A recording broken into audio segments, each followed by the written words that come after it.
Hello, I hope we're all good.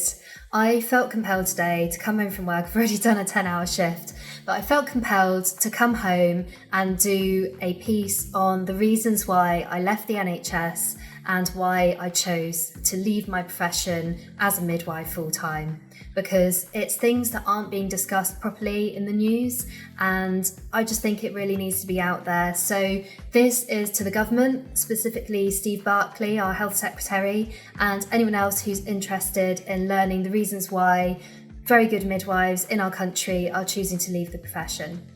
So I chose to be a midwife when I was about 16, 17 years old. When everyone else was applying to university, I was out trying to get experience in the workplace. I did some voluntary work at Sure Start Children's Centre because I just decided I really wanted to try and help mothers have a good start to life with their babies. And it's just one of those careers that, yes, it is a career and obviously people do it for money, but also it's a vocation, and a lot of midwives go into the profession because they care, they're caring people, and it's the same for nurses as well. So I've actually got a tally of all of the vaginal births that I've ever helped with, and it's quite cool looking through this book because on some pages there's 3 babies born in 3 separate years that I helped to assist into the world. Obviously it's the women that do the job, we're just lucky to be there really, and that's great. But to date I've delivered or helped to deliver 124 babies, and I'm really proud of that. And there's actually only about 41,000 midwives in the UK, 41 to 42,000, and I'm proud to be part of that statistic, I really am. However, I couldn't stay being a midwife full-time, and I'll tell you why now. So I actually left the NHS full-time, working full-time in the NHS in 2016, and the reason why I left is because on handover to another midwife, I felt like I was apologising. I felt like I was saying, well, the good news is no one died on my shift, and that's quite a common mantra that midwives say to each other, sort of like in a jokey way, but it's kind of wild really when you think about it, to hand over to your next midwife and go, oh well, at least everyone's still alive. But I guess that's just the way that we sort of got through things. But I was left feeling like I'd been running around for 12 and a half hours, doing my very, very best, trying to look after everyone under my watch, but only doing the bare minimum. Women were not getting the care that they should have been receiving. Yes, they might have been getting their pain relief kind of on time. The baby's observations, which might have needed to be done for various different health reasons, may well have come high up the priority list, but things left at the bottom, breastfeeding, support, just a little bit of chat between the two. How did your delivery go? How are you feeling now? Just the kind of just general buzz of conversation. It can't happen. There's just not enough time. And I was leaving after probably only having maybe 15-20 minutes for a quick bit of soup at lunchtime, and just thinking, I've run around this whole shift. How could I actually give any more than what I've just given on that shift? I couldn't do any more. And even when I was going home, I was writing incident reports, just thinking, I bet something happened. I bet something's gone wrong on that shift. I bet I'd come in tomorrow, and actually, even though everyone was okay on my watch, something bad happened on the next shift or the shift after that. And it was actually killing me inside. It was actually not good for my own mental health. Why I left midwifery full-time, so I actually left being a midwife full-time in August last year. And one reason is because there was a couple of other creative pursuits that I wanted to pursue, but mostly it's because I was seeing maternity over the since I qualified in 2014, it has just got worse and worse. And actually, I did carry on doing a couple of NHS shifts, even when I switched to working in the private sector. And there was one particular shift, and at the end of it, I just vowed to myself, I'm not going back there again. And it's awful. I feel absolutely terrible for abandoning the patients of the NHS. I really do, honestly. But I can't do it anymore. And there are so many midwives and nurses as well who feel in exactly the same position as me. And I know so many amazing midwives, great midwives that love their patients and would do anything for them. They're all leaving. We're all leaving. Good quality midwives are leaving because of the state of the NHS right now. So I was actually speaking to a student midwife the other day, and she said that half of the graduates from her university don't even go on to be midwives. So the government might say that they're training up X amount of midwives, but actually, because of the conditions in the hospitals right now, midwives or student midwives, they don't want to do it. They qualify and they go, I might as well just get a post-grad job doing something else. It's not good. I don't want to do this full-time forever. So actually, we're not even recruiting as many as we think we are because they're not taking the jobs. And yeah, I mean, go figure. So I do want to thank Pat Cullen for sticking up for nurses.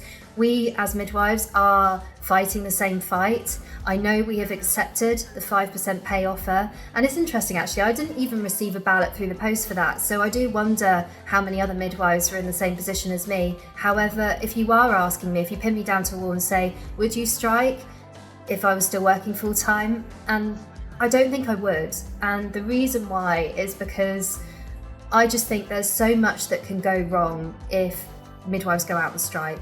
If anything happened, even if it was an antenatal outpatient appointment and a woman didn't get a scan and that baby died, that is big news. I mean, I know women who have struggled for years to even just be pregnant in the first place, and to have a baby die, I just don't think I could do it, even if I worked in an antenatal clinic. And also the backlog, it's backlogged enough as it is. It is so busy. Even if midwives went out on strike for a day, that's only going to make our job like so much worse the next day because everything is just going to stockpile. So that's me anyway. That's kind of how I feel about it. What would I like to see improve in maternity in the next 2 years? I've got a list of 8 things that I would really love to see an improvement in. The first thing is very obvious. It's been in the news. We need more staff. We need more staff. I don't really care where we get them from. Obviously, they need to be qualified, but whether they're from overseas or something needs to happen with regards to our staffing because it is absolutely dire. And the more people leave, the more people follow it. It's like a sheep thing. I've left. I know another couple of midwives, very close friends of mine, that have also left. After I've left, they've gone on to pursue other careers, other jobs. A lot of midwives are also moving into aesthetics. So that's one path that people are leaving by. But I know people that have gone back to university. I know people that have gone into teaching. There's lots and lots of other avenues, and midwives are seeing the opening. There's not much of a pay decrease. And actually, you start to think, it's actually worth taking a pay decrease just so that I feel better about myself and I'm not subjecting myself to such bad mental health as what you are after a midwife shift. So better pay for staff, that is vitally important in retaining our staff.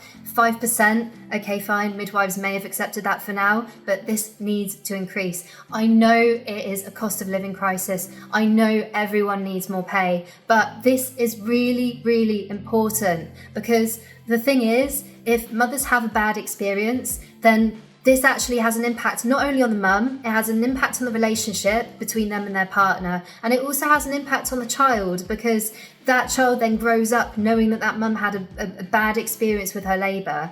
And I know that from having a mum who had post-traumatic stress disorder with one of her deliveries. So it is really far-reaching. It is not just the birth itself. It is not just the physical damage which could happen from not having enough staff and enough qualified staff looking after women and their babies, but it's also the psychological impact, and that is really massive.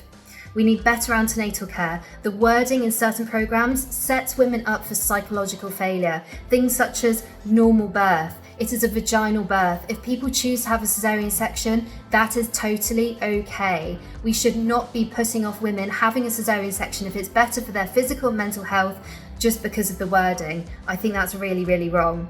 So we need a revolution of the language being used. We also need more choice. Women should be fully informed about what a trial of forceps is. Do you know what a trial of forceps is? I didn't, and I wouldn't have known unless I was a midwife, but women should have choice. It is getting better. It has got better since I trained to be a midwife, but there is still far more work. There's still lots more work that needs to be done. We need private rooms for all women after giving birth. And I know in the NHS, they say that cesarean sections need to be in a bay of 4. The reason for that is because we don't have enough staff. The reason why they say that is because if a woman collapses, there's 3 other women in the other bed that can say, that woman in Bay A has collapsed, she needs attention. That is literally the reason why you're in a 4-bedder if you're in one.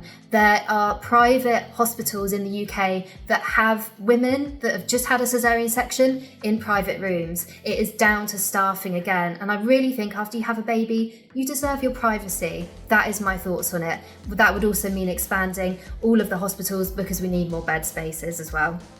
We need better breastfeeding support.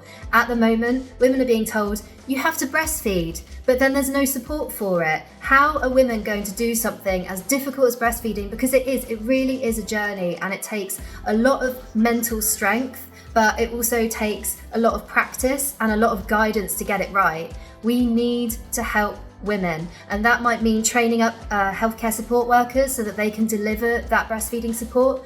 That would totally work. That would absolutely be okay. In the short term, that would be a great measure to try and improve breastfeeding rates. Now, don't get me wrong, I am completely patient choice. If someone wants a bottle feed and that is better for them and their baby, then I think that's also great. But women who want to breastfeed really do deserve that support to get things off to a good start. And also, people need more than 2 community visits. Honestly, there is 1 in 10 women will suffer from postnatal depression. That is a big, big number. How are midwives ever supposed to pick up a woman who is struggling in the community if they only have 2 visits? I do not know that. And we need to improve our maternity services. I remember back in the day, women used to stay in the hospital for about 5 to 7 days before they used to go home. Nowadays, you leave after maybe 6 hours minimum. You might leave maybe after 1 night, or in the private sector, maybe 3 or 4 nights, but then you're off on your own. And I just think that is so early to be looking after a newborn baby. Obviously, if you want to go home that early, then that is fine. But a lot of women are feeling like they're pushed out of the hospitals because there's not enough bed spaces. Things really, really need to improve. That's it from me for now. I've got so much more I could talk about on this topic, of course. But that is going to be it for now. Steve Barclay, I really hope you're listening to this, and anyone in the government, something needs to be done about the state of maternity services, and we need to get more midwives looking after our mothers and our babies and our wider families in England, Scotland, Ireland and Wales.